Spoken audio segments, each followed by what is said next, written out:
Hello, good morning, and welcome into First Take. You are halfway through the week. It is Hump Day. Skip Bayless and Molly Karam here with you in Bristol. Stephen A. joins us from San Francisco. Gentlemen, what's the good word? What's going on? How y'all doing? The Golden Gate behind you. I like that. San Francisco? What? Worldwide, Stephen A. Well, my services were requested, Skip. I'm out here hosting an event tonight in Walnut Creek with the great Joe Montana. Well, say hello for me, if you would, to the greatest quarterback who ever played. I will make sure I do that. Yes, sir. Big time over here. Yeah. We appreciate it. We've got a lot to get into today, some really hot topics. Coming up, why does Floyd Mayweather always have to defend his greatness? We'll share his latest comments and if they're necessary. Plus, by now, most of you have seen the high school football players who targeted a ref. But now we have new information, and there's a whole other angle of this. We want to get you guys up to speed and to react. But first, we kick things off with Brandon Marshall, who on Showtime's Inside the NFL last night, and the topic of conversation was Deflategate in the battle between Tom Brady and the NFL. Here's what Marshall had to say. I think that there's three different types of players' view in this thing. Number one is the fighter. I think there's guys that's in the fight with Tom. The second is cowards. I call them cowards. That's the guys that are afraid to face Tom Brady. They want him suspended. I don't believe in that. And the last type is the race card. There are a lot of players out there that believe that white players, specifically at the quarterback position, are treated differently. It's not just African American players. I've had this conversation with Caucasian players as well.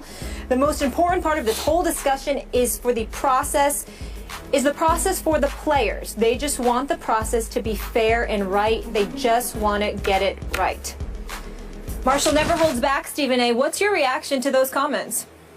My reaction to it is that I think it's unfortunate. And the reason I think it's unfortunate has nothing to do with the veracity of his comments. He certainly makes sense, and he's absolutely right when he talks about the fact that there are a plethora of African Americans within the sport of football and those connected to players playing in the National Football League who happen to be black that absolutely positively feel that way. But that's just a microcosm of society. I mean, who you tell me you go on the streets anywhere in the United States of America and you locate a black man that does not believe that the rules are applicable in a different fashion to him compared to that of a white male. I'm trying to tell you, you'll be hard-pressed to find one. That's just not reality.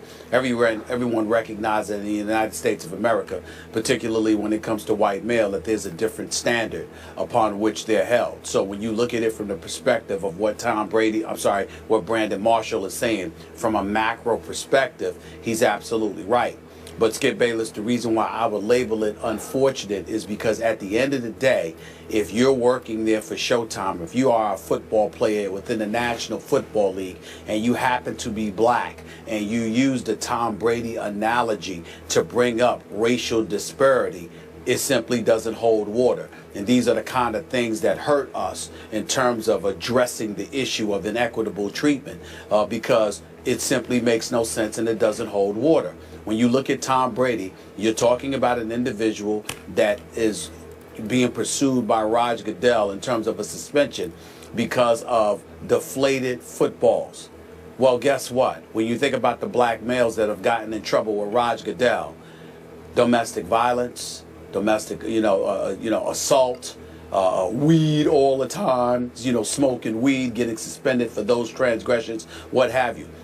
Deflated footballs are simply not comparable to that. Now, I do understand that Brandon Marshall didn't mean to bring attention to Deflategate and compare it to what he was alluding to in terms of bringing those comparisons into the equation.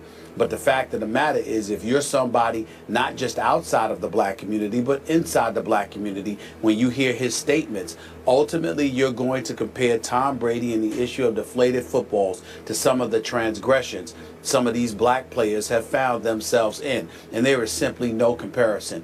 Deflated footballs or not, Tom Brady has been a model citizen. He has been an ambassador for the National Football League. His integrity, the way that he lives his life in terms of his quality of life, how he conducts himself as a law-abiding citizen, he doesn't even belong in the same sentence as the Ray Rices of the world, the Greg Hardys of the world, and others. He simply has no place being drawn, having his name thrown in there. And by Brandon Marshall making the statement that he made, although from a societal perspective, there isn't a black person worth their salt that can even remotely deny the veracity of his comments, this was a bad example to use it from. We're talking about Tom Brady here and the issue of deflated footballs. When you talk about the fact that, you know what, whether or not somebody black would have gotten away from this and all of that other stuff, it makes absolutely no sense in this argument whatsoever, because the black folks that have gotten in trouble in the National Football League, it hasn't been for deflated footballs. It's been for, some would say, violent crimes. That is the difference. And I think that his comparison was misguided in this particular situation. As you know, I always defer to you when it comes to this matter on this show. I had no idea which way you were going to go, so I tried to open my mind and listen to every word you just spoke. I hear where you're coming from. Now, again, I'm going to look at it a little differently here. And I'm with you on your societal perspective. I get that. And I'll speak as a white guy here. Obviously, in the biggest picture, are there racial undertones to lots of interactions that take place every day in this country between white people and white people and white people and black people? Yes, there are still racial undertones. We know that. Okay. I accept that. I try to fight that, but I accept it. Now back to this. This was a strong statement that our guy Brandon Marshall made, and I'm a big fan of his personally. We've talked about him. I like him very much personally. I appreciate the struggle he's had and how far he's come within his own personal struggle. But this was a bombshell that he dropped. And when you drop that bombshell, you need to be able to back it up and defend it. So I look at Roger Goodell's recent track record in court that he has taken a beating for of late. What is it, the last 6 times he's lost in court? We've talked about it to death here on this show.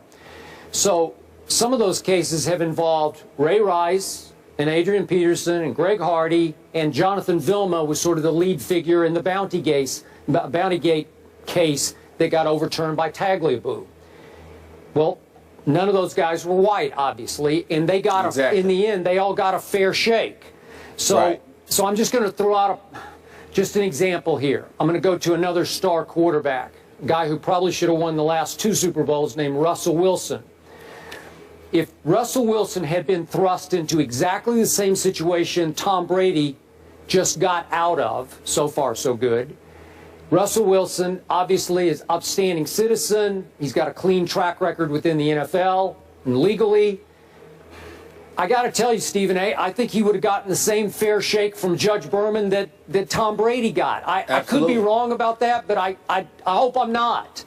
And then I think of other high-profile black stars in this league with clean track records in the NFL and legally. I think of DeMarco Murray. I think of Calvin Johnson.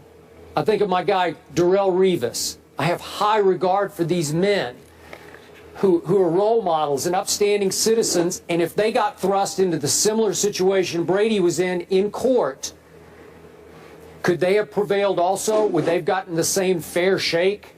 Open mind from the judge? I think so. I could be wrong about that. I believe so as well. Okay, so it brings us back to what Brandon said. Man, that's a strong statement. Many times we talk about how it applies here, how strong I was about what Riley Cooper said.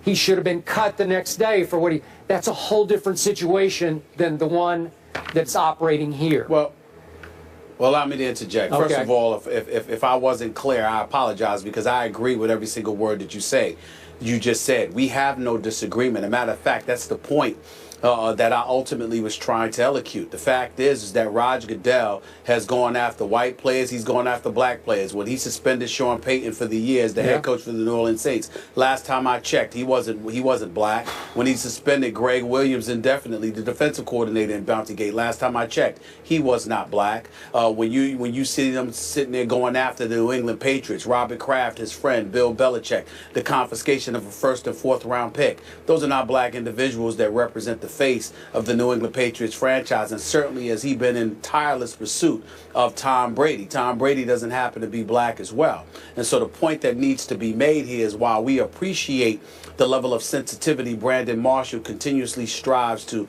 display, and we definitely appreciate it, in this particular instance, I think his arguments are misguided. Because from a macro perspective, meaning a societal perspective, whereas I think that he's absolutely right, I don't think that's a case that can be made when it comes to the National Football League. And allow me, Skip, to take this a bit further, both Skip and Molly. What I'm deeply appreciative of when it comes to the National Football League is that Roger Goodell goes after everybody equally, it appears. But the other thing is that let's keep in mind how some of the more upstanding African Americans in the National Football League have been mistreated by their own. When Jonathan Martin was enduring a bullying scandal with Richie Incognito, the guys within the Miami Dolphins organization seemed to side with Richie Incognito, going so far as to label him an honorary brother. Now, Jonathan Martin has subsequently come out and conveyed some of the issues and problems that he's had since childhood, and we all have respect and sensitivity towards that. But it doesn't negate the fact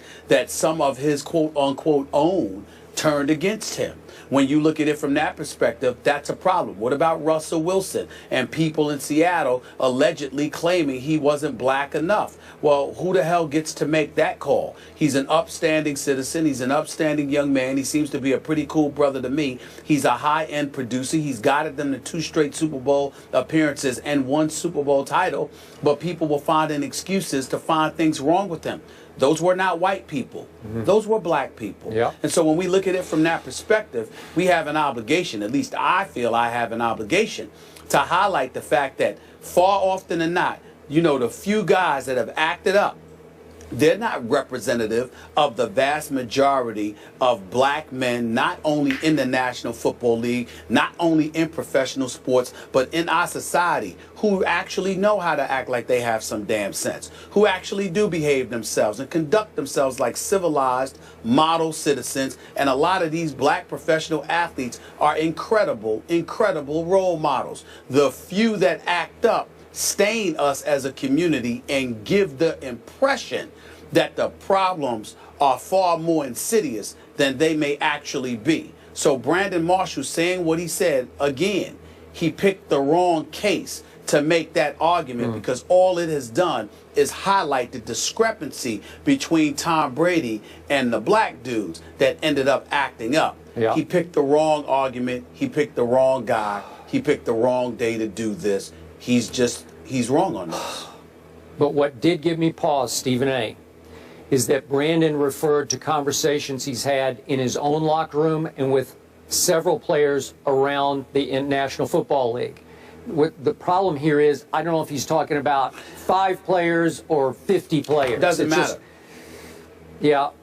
The reason allow me to enlighten you on this point, Skip. It doesn't matter, because what he's speaking about, there are a lot of instances, for example, where guys won't sit around and get intimately, you know, in depth rather, into a conversation like that. They'll say, yeah, this is just another example, or they'll complain or lament the state of affairs because they know what exists from a macro perspective. But if they're dissecting incident by incident, case by case, they certainly couldn't make that argument in this instance, which is why it was a bad choice for Brandon Marshall to make in terms of picking this particular instance. The only point I will give Brandon, if he wants to go bigger picture to quarterbacks, just in general, regardless of race, get preferential treatment in the National Football League. Well, absolutely they do, because this game, in the end, it belongs to those quarterbacks. It is nothing without those star quarterbacks. So if you want to go there, I'm fine to go there. Gotcha. Yeah, and I don't think that one's going to change. So to surmise, we both here, both of you guys understand his comments, appreciate his comments, but not 100% on board with this particular argument. Not even close. Moving on. Floyd Mayweather is on the defensive yet again. We'll explain what got the undefeated fighter riled up during a recent interview. And it's hump day once again, and we are one day away from the official start of the NFL season. Yes, we are. We have a quick show today, so head over to IG and check out our Wednesday rundown so you don't miss out on anything.